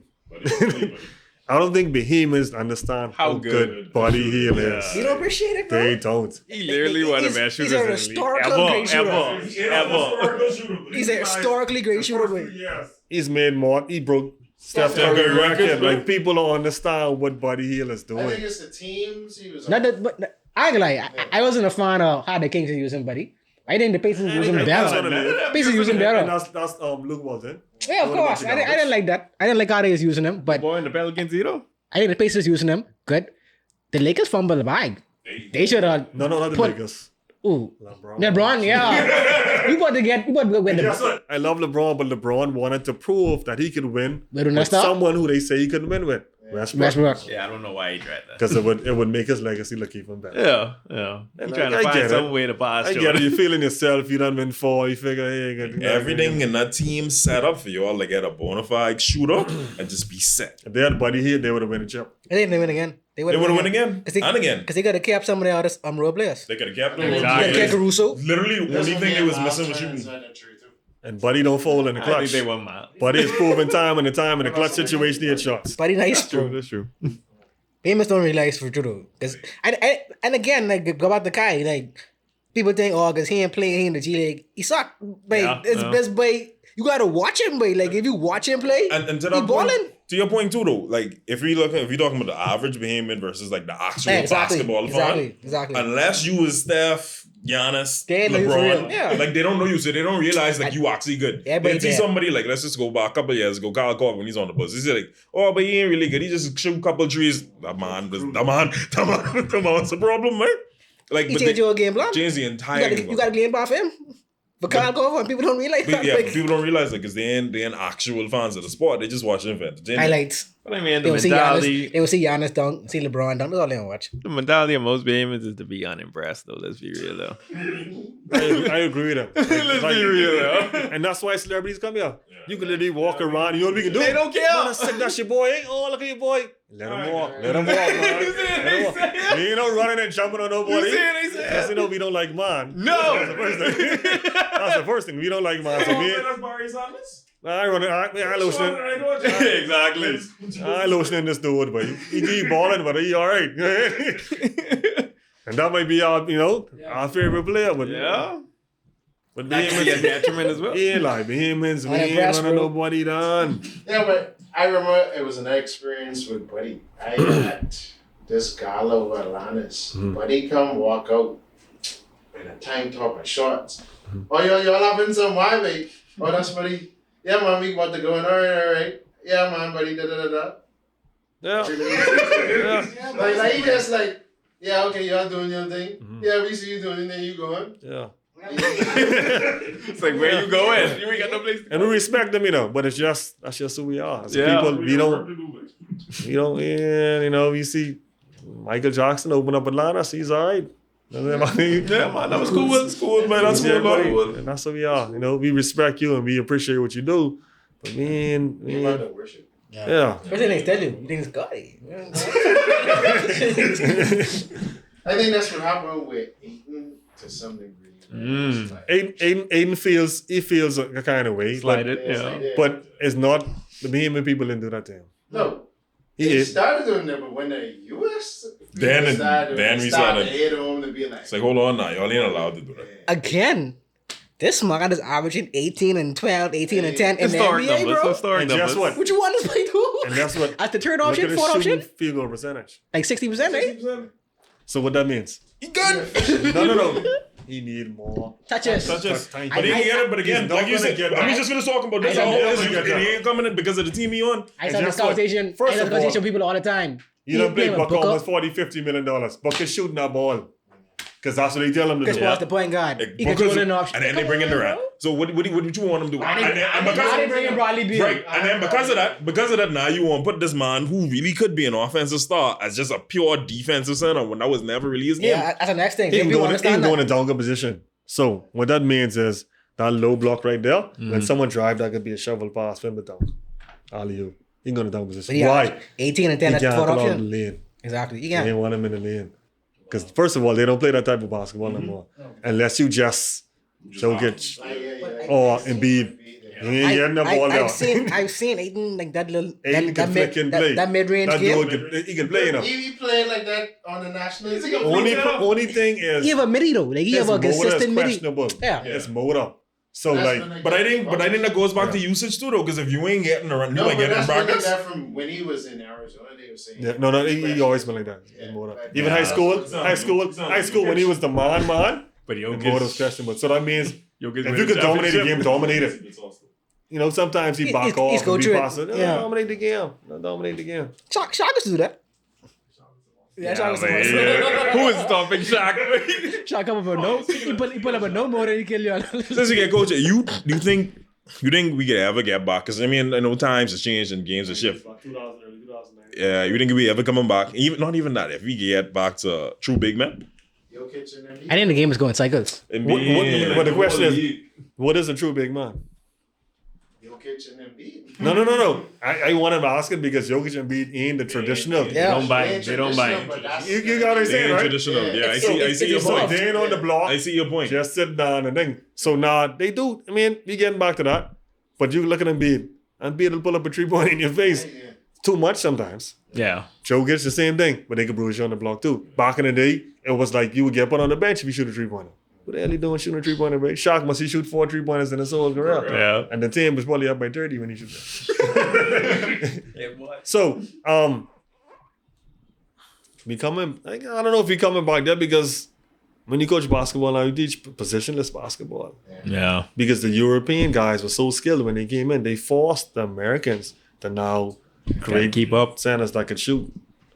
And they'll pick and roll you to dead in Europe. Pago's always saying that. He's saying like I talking always about do, bro. growing up. you ever sit down and watch like Spain play when you had Paul Gasol, Marc Gasol, Ricky Rubio, Fernando. Yeah. You ever watch the system? Yeah, Argentina I- was playing some Some are similar, but they didn't have all the pieces. That's No, they Luis not Scola and Pick and roll. No, That don't work. Swing. Pick and roll again. Like all them backdoor attacks, Yeah. like the different handoffs Yeah. and stuff like that. And so they wouldn't be as talented as you, but they score. They scoring So, good system. It's a good Yeah. system. Yeah. Like it was amazing to watch Spain do that, and that's why they were able to keep up with the U.S. So think about it now. You had Kobe Bryant, Dwayne Wade, LeBron James, just to beat Spain.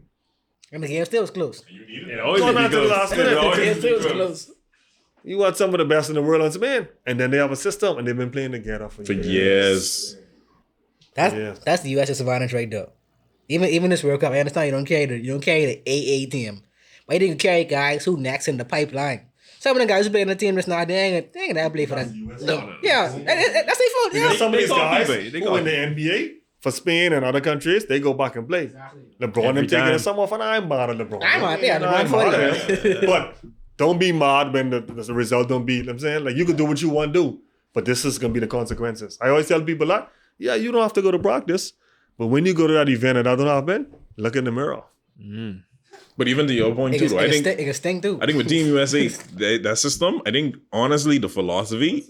But that's what I was going to. That's what I was going to because every other team, every other country, they have some form of system that they know. Like whoever they come in, even if they're seeing probably the best person from Spain in the NBA, this person could fit my system. So when we go for this international competition, we got this. They put them in the best position possible to succeed. For the Just NBA, like Popovich. for team USA, they basically just run an All-Star or Rising Stars challenge and just put them on the court and see who's copping. That's what the team was. But the only way that redeemed team win is because Wade was coming off the bench. But that's the only way. Yeah, because that's And then they had dogs. So you had people who wanted Kobe it. and Wade, them who like, boy, they're going out like, yeah, you lose this down. I don't Fix care this. what y'all doing. Fix this. I'll run through your boy Fix chest. this. But you remember You see what Kobe do? Kobe say, "Wait, pow!" I get through his chest. He's like, "What?" And he mean that. You have dudes like Kobe, them who was willing to literally, God rest his soul, die. Like on the court. Jordan them was the same way. They come from the same cloth. The same cloth. So they understand. Some people don't understand that. But you so obsessed with the game till you would do anything. Yeah. It helps to be 6'6" and jumping on the gym too. Can't be mad at that. Strong. But Ginobili wasn't that. He still Yeah, that's why I think I'm. he still get the goals, man. Nobody's a monster. I love Ginobili. Nobody's a monster. But that's why Carlos Delfino and the rest of them was mad when the Bombers beat them twice in Argentina. The whole argument of, well, these dudes ain't born in the Bahamas. Oh Lord. But Eric Gordon is a Bahamian, baby. like that, like ain't even like we like people just be like, oh, like they like direct link, but his mommy is a Bahamian woman. Like why? I don't understand. No, but they just was mad because They was mad because he played before. They never thought it would be a day. The Bahamas could ever be The this. Bahamas beat Their them. country Yeah. beat them twice. Are you like, Yeah, twice. okay, that was a fluke. Okay, let's do it again, buddy. It's like, no man, these people ain't born. Bro, we don't have the facilities for these, boy. They come home every summer and play together, okay? But they blame him. But they need to do a little camp, a mini camp. But they in the NBA. It's hard. The other guys who are not playing in the NBA, They can do maybe like a 4-day camp. Just go over the system, run through the stuff. Then just plug the other ones in. Because the NBA guys, most of them have a high IQ because they've seen more things. So when you show them something on thing, they run through it. And I got it. Yeah, that's what Aaron. He basically joined the team when they were playing in Kentucky or one of the universities. Nah, it's Kansas. Yeah, Kansas, and it was like he just joined in instant fitness. So Yeah. that's what y'all went. All right, And he fits like that because he doesn't have a high usage rate with the ball. man. Now you saw him at the end of the games do a little ISO because he could. He could, but usage rate, no. Right. So he could just run around, come up screens, slide to the corner, catch and shoot. Edit him and Buddy running around gets like that's lethal. That's People what's understand how dangerous. lethal that So is. that's what's dangerous now. When that ball swing Yeah. and you run it now, you have to make a decision. And That's what I go into. And then, like we was talking about, if you start paying too much attention to the two of them on the perimeter, Drop it in. drop it in. No, but Travis Munnins was really a Exceptional. Oh, he playing. He All balling. them dudes played well with. He They balling. fit right in. I see the young guy from Freeport and he named Franco. Oh, Franco. He was Franco played balling. well. He was Franco played balling. well. Franco came in there and he bust 2-3 reminders. He look at you. Are you ready to play? and hey, and I go into don't cut me. I can be here. Yeah. They played well, man. They fit right in. I believe they fit in because the leader on that team is Buddy, right? And he made them feel. He don't talk down. He made them feel a part of everything, and that's important. When guys' confidence high, that's a dangerous. Yeah. So I have one question about that too, because I know we won a pre-qualifying tournament, but for some reason we went down one in the ranking. You feel like the world against us right now? No, We're trying to. I think reputation is our worst enemy.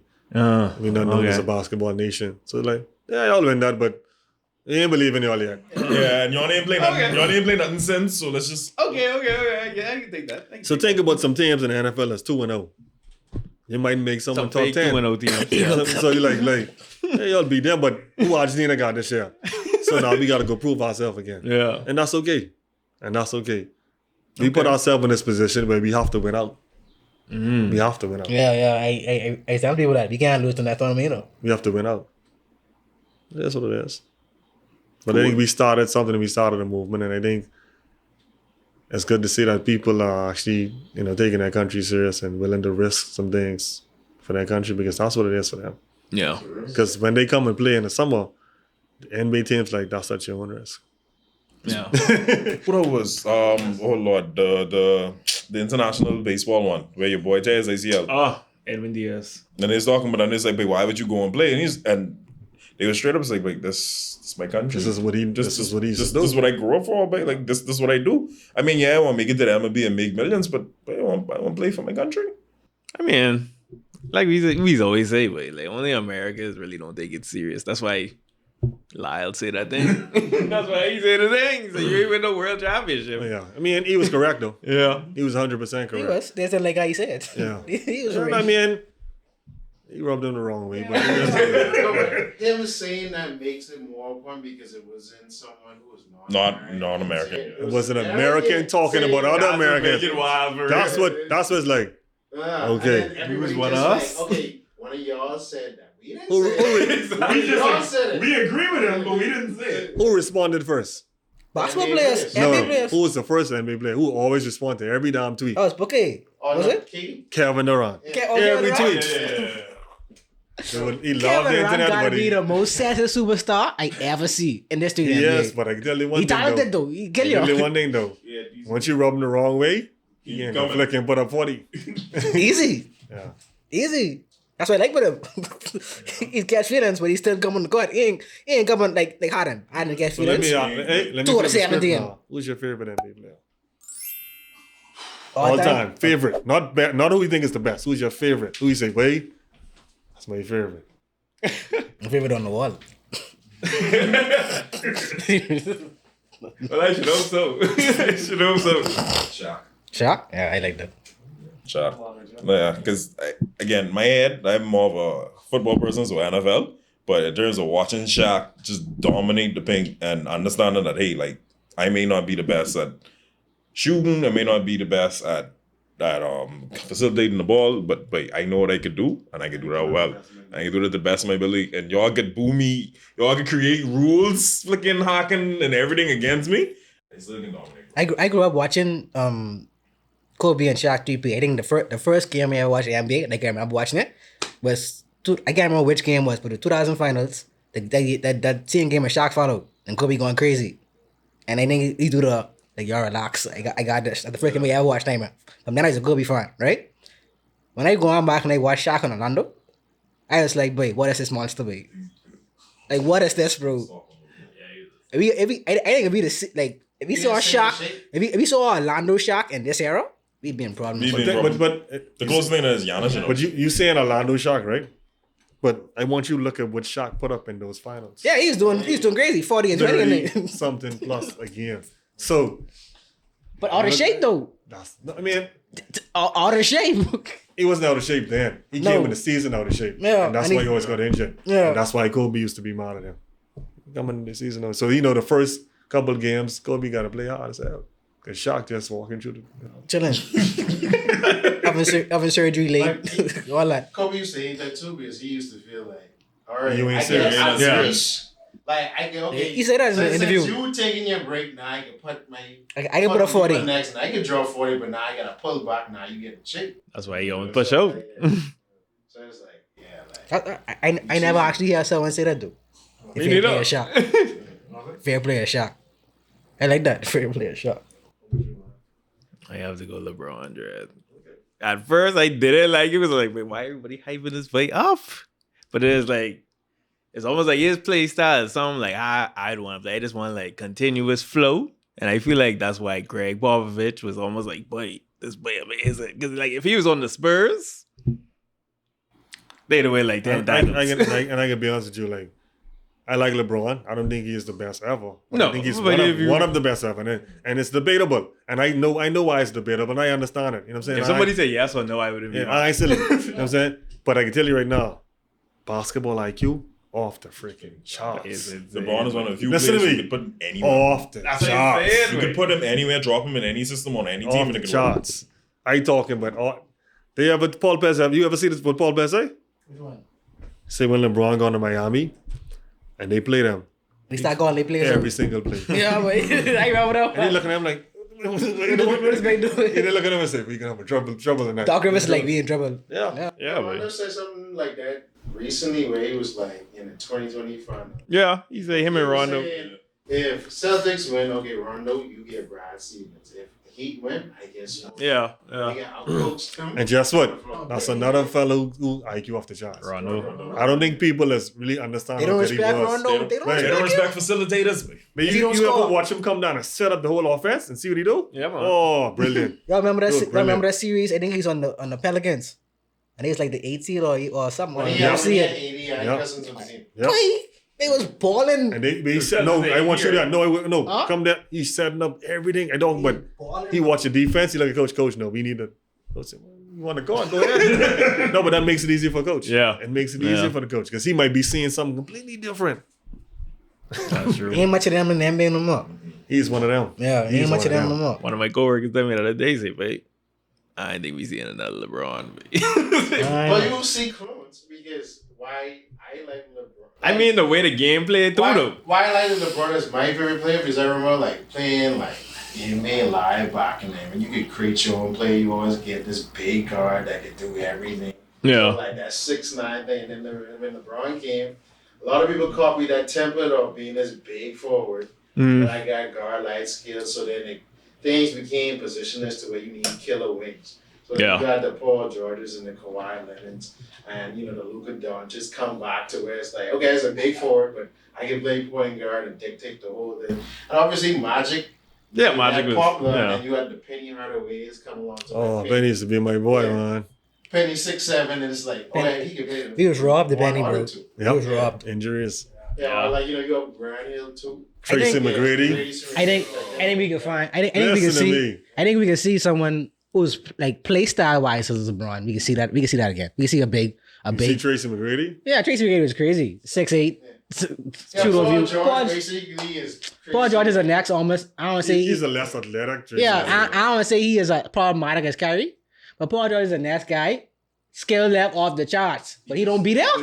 He don't be there, bro. He done not, no, but he done not 10, he done lay room here. Yeah, them you know, limb always all, a boy shoulders, say he don't be every there. up, shoulders. Clippers. But yeah, but back what I was saying, right? I don't think we can ever see like we can see a person like talent wise 6'8", Yeah, or playing that style. But in terms of putting it all together, the way LeBron do it, they can Like, it was too perfect. They can It was ask you too again. perfect. The career, no scandals. Even if he had one millionaire, but it like The longevity. the most thing we ever had with LeBron, he's a coach killer. That's the worst thing we ever had with him. Two black prominent men Yeah. that changed culture in the U.S. that never had a scandal. LeBron James, Barack Obama. That's crazy. Amazing. Amazing. That's crazy. Think about it, babe. As a Look at the president, pressure you had. you know how much they try to take they up say it. every single part of your life, thing. and they come up with nothing. Come on, man. They going white Oh, guy man. making up stuff now. Yeah. I guess they make ain't I know sweetheart one saying do nothing. Like, so, he done good. Oh, Rock, babe, that's amazing. Something happening. But yeah, I was a business. He's still a business fine. I was like, wait, this baby run through my team for like a decade. Wait. LeBron? I was like, I gotta see what it's about. People. That's an next thing. I know it's popular to highlight LeBron. I mean, I used to Kobe fan. I just said Kobe better than LeBron. Like that's me. Like because I grew up watching Kobe. Like no matter how good LeBron is, I wasn't watching LeBron peak. Yeah, because I was a Kobe fan. I was watching So Kobe. he's doing is the best ever to play. I mean, to me, it's Kobe. I just being real. Like, And guess what? I go back and I'm out of that. I go back and watch Jordan, but I lived through Yeah, I Jordan lived dominance. through You Jordan know what I mean? dominance, If I lived through that, I'd be like, oh yeah, like my youngest them, they swear Jordan off the Yeah, rocks. you guys say that. But they lived through that, and you think about it. But this man win 3 in a row, say, no, let me go take a break, come back and win 3 more, and no one else. This Jordan difference. No one else in this past, Malone, Peyton, Stockton, none of them was winning. Reggie Miller. None of them could have win. Patrick Ewing, none of them. LeBron, Steph come through. Me take 4 of them. Some, Casey, let me take 2. people's favorite You know what I player mean? be Steph right now. Ever. But Jordan, nobody win, bro. Like he got his past sitting down home. I could have won in '98. Like And there was more moments where that possibly could happen because if you watch like the people- talks and how like he wasn't like okay in the '98 season, people thought they was gonna lose to the Pacers. But that was the first guard, I think, dominate the league, bro. From the guard position. Now you want to talk about someone that completely changed the trajectory of the league in terms of like people getting endorsements and money? Michael Jordan. yeah. People wasn't getting. He turned that into like, wow. I mean, because if you want to look at, because I think we talked about this before on one of the old episodes, like if you want to talk about great, you got to talk about influence. And to that point, it have to be Jordan. Everybody followed behind him when it You comes. say the NBA. I mean, Larry and Magic started, Yeah. but Jordan took it to the next level. He's like, The okay, NBA is the NBA Because because of of Jordan. Jordan. Yeah. So, Like like, that's you when can't- kids was like, wait. I'd be like that. I'll be like Mike. I'll be like Mike. commercials. That's the best commercial in the history of commercials, right? Real, but like for me, like I grew up watching. So you, Kobe, Yeah. LeBron, Shaq. Okay, like, y'all can see I said Michael Jordan. Yeah. And just what I tell, I'm out of that. and I tell him, I said, and watch Jordan, I watch Kobe, I watch LeBron. And I tell him, I say, I was able to watch all of them. They're different people. Kobe to me was a lesser version of Michael. And he was a killer, but Kobe takes some of the most difficult shots to name in this Horrible come shots. on. Like Horrible. terrible shots.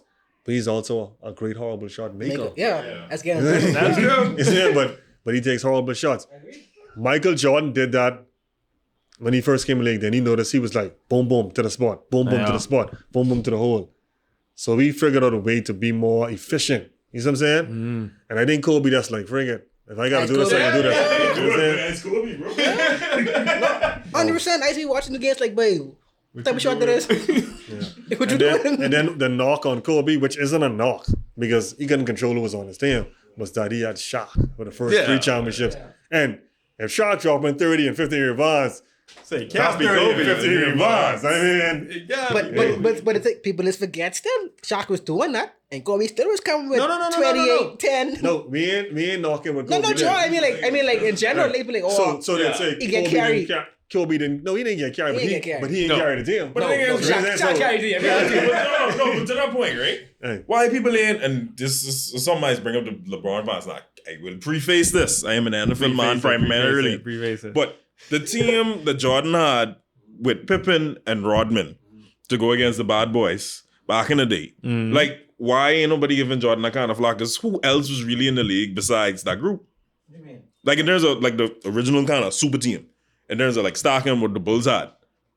I mean, But the Bulls. No, for real. He come until 96. yeah, but Ronald come in the secondary beat. Secondary. Right. Yeah. He came in the second. He The come in first with the three beat, second. it was Horace Grant, Pippen, and Jordan. I think that was their big dream. And then when he No, came but back, that- he but- knew he needed to get Rodman to get the But next dying three. a super team. Dynasty was Yeah, I don't know the last three. Me neither. That first one, no. The first one, no. But the last You three. think that's a super team? See, I mean, honest. You think it's super team? To me, yeah. You think Dennis Rodman makes you a super team? I think If you need because if you needed that kind of lockdown defense and that person to solidify that role, And, yeah. and let me tell you why they don't call it super team. Because Pippen was drafted though. Yeah, You see, that's why. That's why they don't call. That's why they don't call it. Golden State a super team. Only when Durant came, they call it super team. Yeah. Clay them was drafted in the organization. Okay. You see what I'm saying? So you have Draymond, Clay, and stuff. And so now you think about it, super teams always existed. from the exception. Always. Lakers. The big, even the Celtics, Look back at in the the Celtics, the man. big three. McHale, Parrish, and Bird. Come on, man. Yeah, they cheated. But even the 60s, It always existed. even the Always 60s, existed. like the Bill Russell squads. No, no, just- They were super teams. We They don't were- talk about Well, that. they ain't had nobody else though. Nobody else. There's this documentary called Built. Like what they it's a 3-part documentary talking about the life of world champ or whatever. And like, you know, because when you break down like how the NBA player basically came to be and like this marketing maven. You know, you had earlier examples of like Dr. J and Will Chamberlain showing these things. So like and then I also obviously have watched basketball, science and history on YouTube where they break down how like people greatest peaks and how their game was and like the flaws and this and that and that. So like when Wilt basically the first super team technically is when Wilt went to LA with Jerry West. and Eglin Bell, and then they had Gail Goodrich on them teams and stuff like that. So it's like this was like late 60s. So you know these things I've always been doing this homework. Thing is, they still only win like one or two. One, I didn't even They didn't win one. I didn't And even that was the like- thing, and that's the knock on Wilt. Yeah. That's the knock on Wilt. The Celtics still was dominating. Because they was like, basically when they had to examine Will's game is, okay, he was a monster scorer. Well, As he aged, he became a more facilitator because it was making his team better. Because yeah. it was offensively focused on him, he wasn't making nobody better, so that's why he became a better passer of the double team.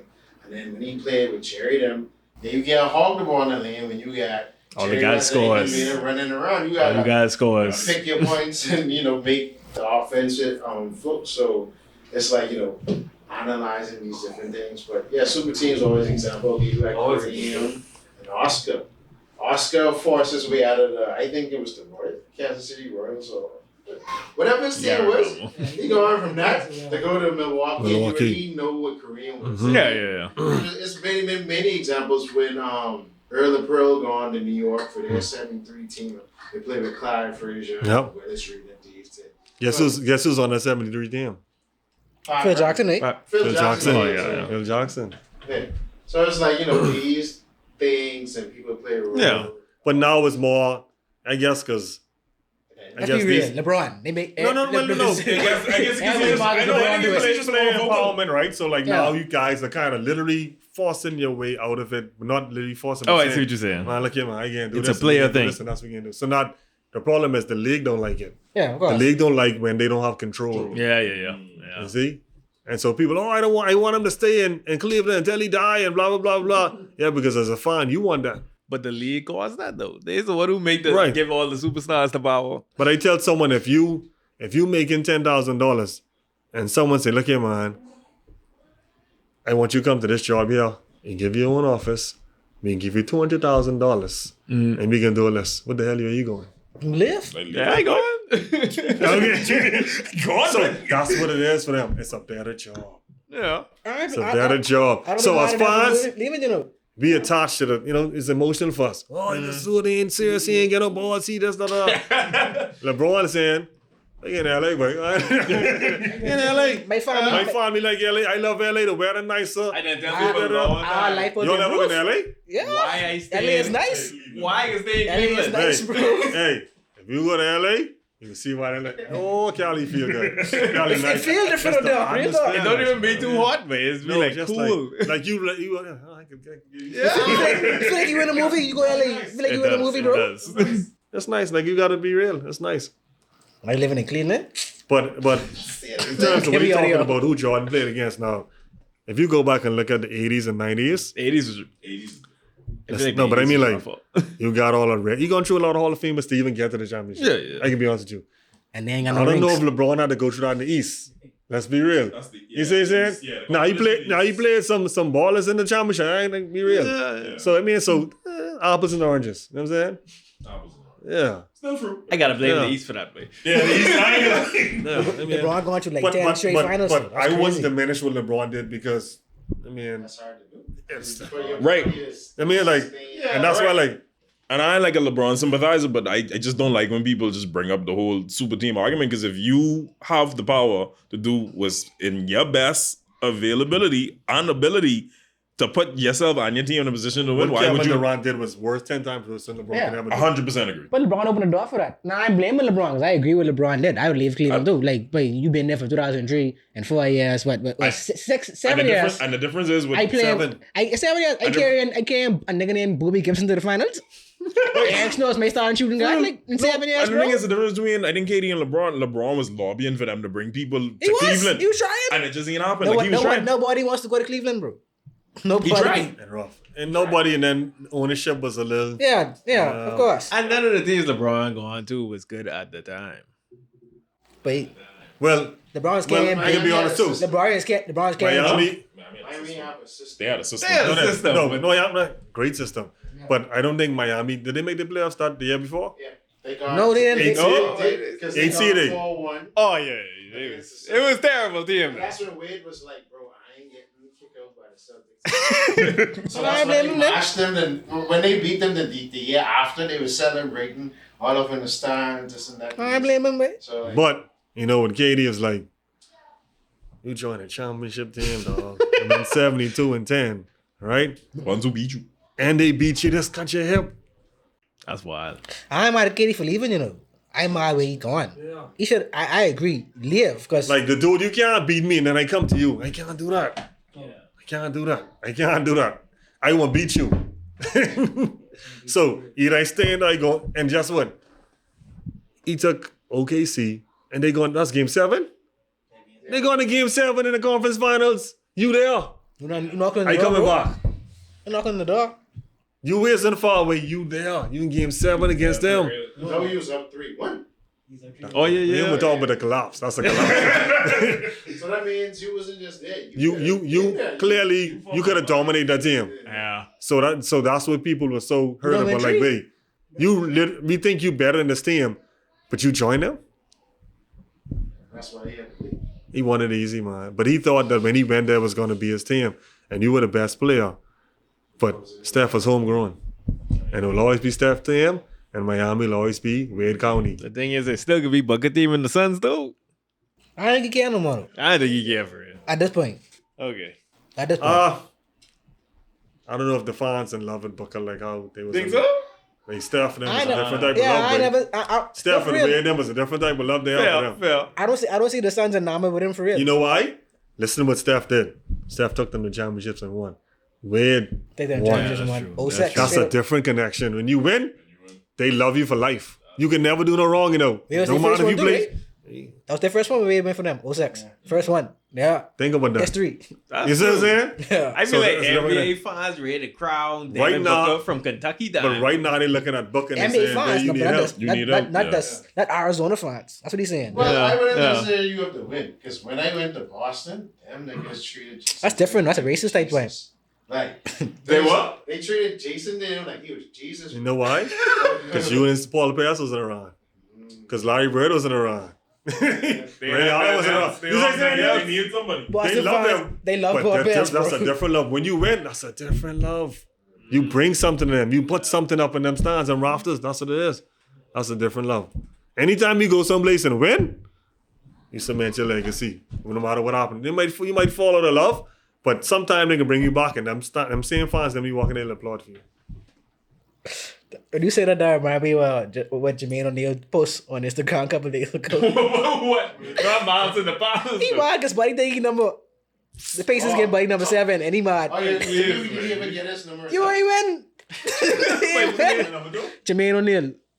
Buddy changed his number. Who you ask, mate? White players. Because he No, you can't touch Reggie Miller no more. No, that's different. But Jermaine O'Neal, you can have that, man. Now Jermaine O'Neal is all right. But I mean, come on, man. He Get can the ball, but but come on, man. like you say, he ain't win. That ain't untouchable. Some numbers untouchable. Agreed. Kobe numbers in LA untouchable. Yeah, of course. Shaq, you get, the Elgin Bayless, you get the Magic Johnson, you get a Kareem. They untouchable. When you start talking about Jermaine O'Neal, he could ball, but Yeah, you ain't. You was. Yeah. You know, I don't think he spent 10 years in Indiana. That's the next thing. And he was- He spent considerable amount. yeah. I think it was 10 years. Some of his better years were. Of course. He been started all-star traveling games. all over the place. All over the Like, place. come on. So, I didn't get used to that, though. football. Mm. Who's your best? Favorite player? Favorite All time. player? Of all time. Ooh. Hold on, to watch or? It's been taking all that different categories. You gotta start thinking Who's about your yourself. favorite player? Oh, this is easy. I ain't say who think is your best. Who's your favorite? Like, you know, This you say, is boy, I ain't watching this game. 'Cause this boy out, he can do something crazy. Easy. I ain't older than you, so it ain't now for me. It could be. Like, Go to McGregor first. That's hard. that's a smart. Hey, Yeah, mine's shake my hand and all. Mine's Randy. Mine's Listen to me. Randy Moss, way. If I was a Jets fan, I ain't watching that game. I was like, play Tom, show them. Culpepper. Show them. Every time, man. Tom and Dante from Vikings. Even when he going to Dingham, The Raiders? Patriots. Yeah, he's a Raiders was a little. Yeah, Yeah. he was a problem on the Listen Patriots. anyway. Way. I don't like saying this. Randy Moss is a goat. Brian Dawkins. Brian Dawkins and the Eagles. Ryan Dawkins nice too. He's My nice. favorite player now is Sauce Gardner. Sauce is crazy. I used to love watching Dawkins just fly. First guy I ever see control the game from the safety position, but him and Adrian. Ed Reed is crazy. No, he little. The game was like too easy for him. Like, what's going on, man? How is he getting these interceptions? So for me, it's like I have two answers. I got Randy Moss and I got Deion Sanders. Y'all never watched Deion play. No, I watch him. I only see the clips with him and Michael. Hey, listen to me. This dude is so fast. It don't even look. He catch the ball and he looking at you high stepping and you just like you running. He just move like this dude is exceptional, man. You know, I used to like watching too. I hate it again, LaShawn McCoy, because he's the only person, especially like the way he runs. Yeah, He's I've the never only seen person nobody run like that. I've never seen nobody carry a ball like this. And not for I'm not from. Eagles fan. Yeah, no, he's a Cowboys fan. That's why it's making me mad to say this. Like, that's your rival. Thanks. But I must like LaShawn McCoy, the way he's run. Shady was crazy for Drew. But yeah, with Dion, I gotta watch that Colorado game tonight. Cause like, fake. Can't wait for that game, man. This big energy. His Dion, energy you is different. with the flicking, the fairly on prayers, dog, them Yeah. Wait, his energy just different. He got the people mad, bro. No, but he Take got what? him mad because it ain't that he doing it a different way. It's who was doing it. Yeah. It's a black young dude who just coming to coaching. Yeah. They blew. Who the hell you think you is? And he winning. Yeah. He went in and he did it. He did it unconventional. So he bring in about 70 to 80 new players, right? And what he's yeah, and that's a big thing now. The portal is like Yeah. open season. But what he said makes sense. Why the hell are you keeping these dudes and this the dudes who's 1-11? They can't play. Listen to me. If you 1-11 and been bad for 2 years, Yeah. you can't play. Why are you keeping you? You saw enough? So Take you have shots. what star rankings, right? So you get 4 or 5 stars at the top. Mm. These 2 and 3 stars. Yeah. Get the hell out of here. They're trying to win. We come to win. And the songs bad and the songs, but it's the truth. It's the truth. And These it's- dudes are not winners. Yeah. That's taking an To change NFL the culture. mindset to the college. Because that's what it is in the NFL. It trickled down to the high school too. They doing the same thing. It's the same thing. So I know people. Why you here? When the head coach get fired, what happens? The whole staff going. Yeah. Because when I come in, I need to bring in my staff because I don't know these dudes. These dudes ain't running the same system. They can't help me. I need to bring in my people who can do what I want them to do. That's how it is. Reality. People just scared to change. Yeah, but Deion Sanders, you'll need to go back and look at some videos and clips. Man. That dude was disciplined as hell. He liked how funny he's disciplined. That dude never drink or smoke in college at all. He's saying that today too. He's know. talking about. He's like, but I don't be talking bad for nobody. They have this mindset. He wasn't partying. He was in his room and he was getting ready for games. And he said he was practicing what he can say when the camera come on, and all the theatrics he can do. Yeah. Why?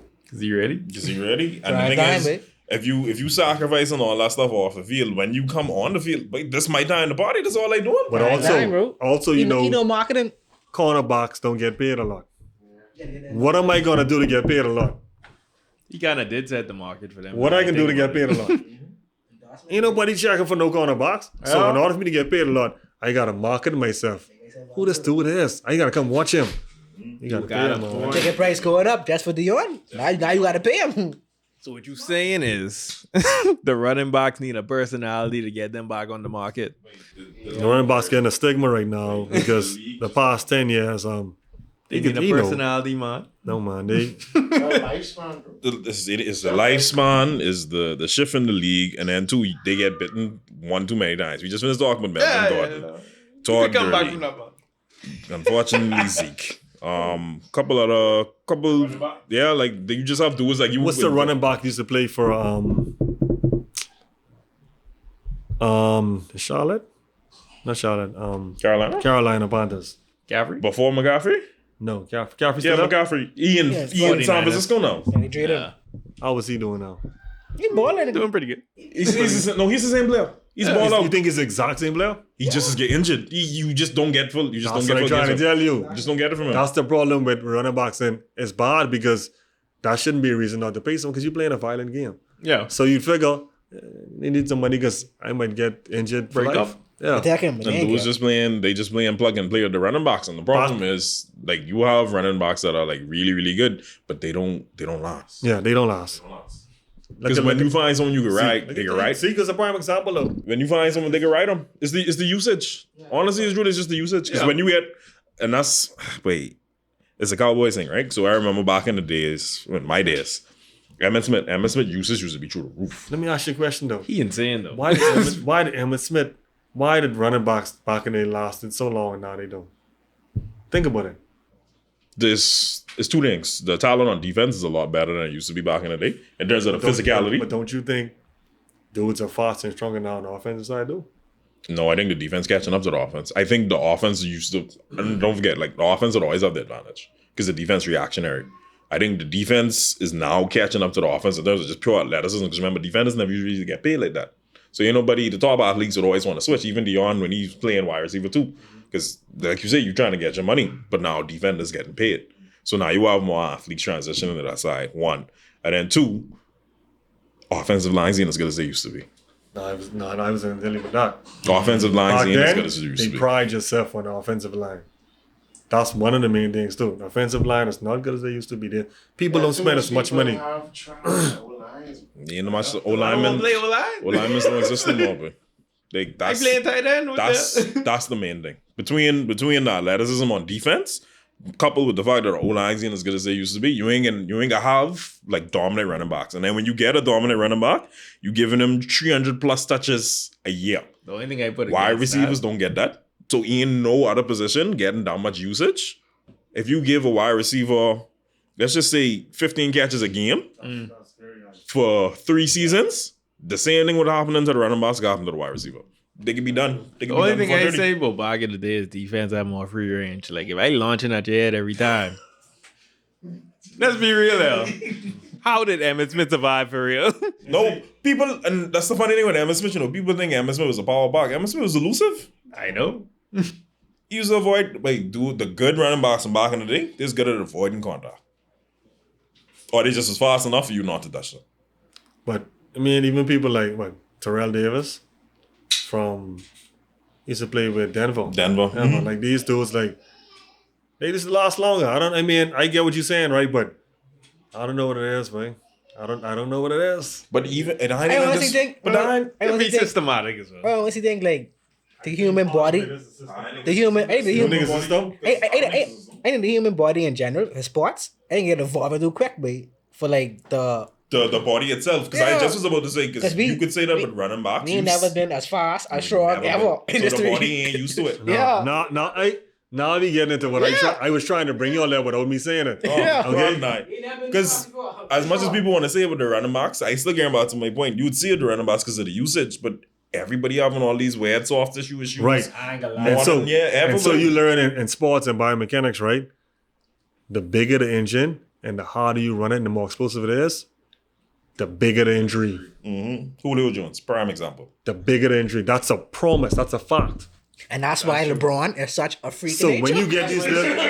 why is play like You see what I'm saying? LeBron in good condition if you spend $2 million on your body. no, but I don't care. I don't care, bro. Like, you too big. Y'all see LeBron on the fast break? Yeah, man. Y'all It's see scary. Y'all see Miami LeBron on the fast break? It's scary. How you running that fast? That big? But to be honest, his career was almost finished by 2014 without him starting to get training from like. I was Pat Riley, but Wait, you don't see it behind, so The part rally practices, but Yeah, but Yeah, but he said he couldn't get in the chair after 2014. Pat Riley, but That's why you see LeBron stop playing defense as we progress. yeah, he's up there. Like he said I can't. he can't be squatting like that. you saw his squat? Yeah, You saw his yeah. squat? You saw his squats? Yeah. His So squats it's is like, yeah, you don't go deep. Yeah, you got to stop. You had to. That's crazy. But yeah, like, and I think that's again, like that's why. It's part of it. If you We look see it at in basketball too, yeah. why are there so many ACL All the injuries when there time. never was? Because fellas are pushing their bodies to the limit. I agree. Telling you. Like We you doing too much, babe. We getting We doing too much. We getting the science, but the body, like you say, evolution wise, Sometimes we do fast, too we too much. I strong. believe in working hard, right? But at some point, you're pushing your body to the limit where it's like they need rest. I think everybody trying to get to that point where they can say someone else ain't doing this. Like I remember back in the day, it used to be like a myth. Like you would hear about it, like oh Kobe working out and everybody else. Like KD be like, yeah. Kobe, I feel like. But now everyone want to see it. he do Like what he had to yeah, do, like though. I could squat 600. Like I carrying these guys through the pile line on practice day. I could do that. Like they showing you it now. Yeah, like I see one boy OBJ or something one night. They was like he's pulling the car. I ain't never seen nobody do it before. He's pulling like But a you know, truck, OBJ bro. is like a Yeah. social media guy, right? I So was like, wait. he making sure them followers stay up there. But okay, but look at this injury history. yeah. Every year he tear the ACL. Yeah. Too much. No, but that's because but I always go to like Julio Jones is the best example to explain this. Oh, I told Julio is like 6'6", He's a freak, 6'5". 6'6", built, built strong, fast, and the cuts. And notice to your point, every single injury Julio Jones had, ankle or something. ankle or foot. That's why Is Calvin retired. you ain't supposed to be that big, moving that quickly that your body could do what it could do, but after a certain point in time, And they talking about the turf now. They don't understand. the Because turf too. It ain't when taking I the take cushion. turf, when you go on that, That ain't grip bouncing, in. but You can tear your ACL on that ain't turf. No give. Telling you. There's no giving that. There's no giving it. Like athleticism is a beautiful thing, but buddy, some people just too athletic. Right? So do y'all think what do y'all think it's a training thing? Like you need to train different and more efficient ways. You can't really train Or your is it- joints. But me and Coach Smith was talking about it. He's like, wait, all these dudes, can you say these dudes are overtraining? Yeah, They are overtraining. Like, and I think, was it Charles Barkley? No, it wasn't Charles Barkley. Who was? Wasn't even, it was Shannon Sharp. Yeah. He said, man, these dudes, the flicking playoffs finished. The next week you on the video show. He said, man, take your butt and rest, man. See, that's why your dudes getting injured. When are you going to rest your body? He said that for Drew, yeah. When are you going to rest your body? And then two is the Russian thing, because the Russian back from injuries, because what was it, Clay ACL, and then the next year is the Achilles on the opposite foot, You right? gotta impress. Open compensation. Same thing with Aaron Rodgers. Contract obligations. Same thing with who was the last person there? J.K. Dobbins as well. All them. You look at the history of most of the people who have certain injuries is always coming back a little bit too quickly. Well, they got a calf injury like a year ago. Calf injury. After the calf injury, Achilles. Wow. But I want y'all to notice the trend, right? You had Ricky Rubio, must see ACL twice, right? You had a lot of meniscus torn stuff around there too. You had Klay Thompson, but in that era, you had ACL. Yep. And now you have Achilles. So going down because No, I mean, I also want you to think about that. It's how they train it. Training is a Yeah. lot of other things too. because they was focused on the ACL, so now it's like oh, the body. Get into that topic. It go with It's a lot stuff of- it's a lot That's of- crazy, lot of things. Sometimes when the muscle is growing faster than the rest of the body, you can think of, the Achilles is the first one, the calf and Achilles is the first thing to go. And then after that, and then like, I get what and you're then saying. A lot of about people on this. growth hormone Mhm. tend to put. That's all I I can say. get Yeah, you, I no, get no, you. no, no, no, I get yeah. what you Like I mean. said, because if you balloon too fast or you pushing your body too fast, because as a tendon that don't grow like that. I mean, there's It's a, a reason why people say, "Oh, that's my Achilles heel." Like when they, like it's a metaphor. Because like that's what's gonna give. the only That's the one thing. That's the one. That's the one thing you really can't develop. Yeah. You really can't. Like I said, And then it's come back to the They be harmonies. pushing the drugs into professional sports. Everybody know this. I watching the Super Bowl. I was like, okay, Mahomes injured. He coming back. Come on, now. They about to He light come him back. He up. come back. Coke up, but They about to light him up like that didn't happen, man. $500 million man got a blink and do something. I telling you, man, that's the face of the NFL now, but All right, we got one final question. come Traditional Fanatic Islanders. We want to know, what is the thing that you're most fanatical about at this time? Basketball. That's a good question. I think looking at right now, if you on top of my head, it'd probably be the national team basketball. If you and keep it sports wise, that's something that I didn't miss a game. I tune in if I someplace, I pull it up on my phone. And when Buddy was down here at Bahama, I had my tickets. I was in the gym. And I think Bahamians have been waiting for something like this for a long time. You know, we have Olympics and we have Chavez and Stephen Carter, and they're wonderful. But basketball is near and dear to a lot of people because it's something we grew up watching. Like, think about Bahamians, man. Like, every sport team in Florida or Miami, that's us. All right? If not, what we as Lakers. Right? And if not, for baseball, it's Yankees. Or Dodgers. Oh, Dodgers. Yeah, there you go. I know. LA, New York. Like, Yeah. and I've seen people who don't even follow basketball, but it's Buddy. And Yeah. we and we winning. And it's the Bahamas. And we patriotic. And Bahamians, they don't have to like you, but you ain't gonna talk with them. that's all it is. Man. That's all it is. I appreciate that for sure. So right now, the national team, that's something, and I'm excited to see what's gonna happen, and I think they are gonna try to do everything in their, in their capabilities to try to make this thing successful. And if it don't happen this year, it's definitely a push for next. So I open things work out for them. Me too, Jen. You want to take us out, Brent? All right, Coach. Thanks for coming in today, talking shop with us, man. Appreciate it. You talked a lot about mentorship, coaching, and just sports in general. The wisdom you have is great, and you hope you continue to push that out to the youth and share it with the rest of the community, especially the basketball community. Yeah. For those of you listening, those of you watching, don't forget, like, comment, subscribe. If you're on YouTube, let us know what your thoughts. If there's anything that you think we could do better, let us know. If there's anything you don't like, let us know. Anything you like, let us know. If you listen on any of the audio platforms, don't forget to leave us a 5-star review. And again, don't forget to subscribe. And until next time, see you later.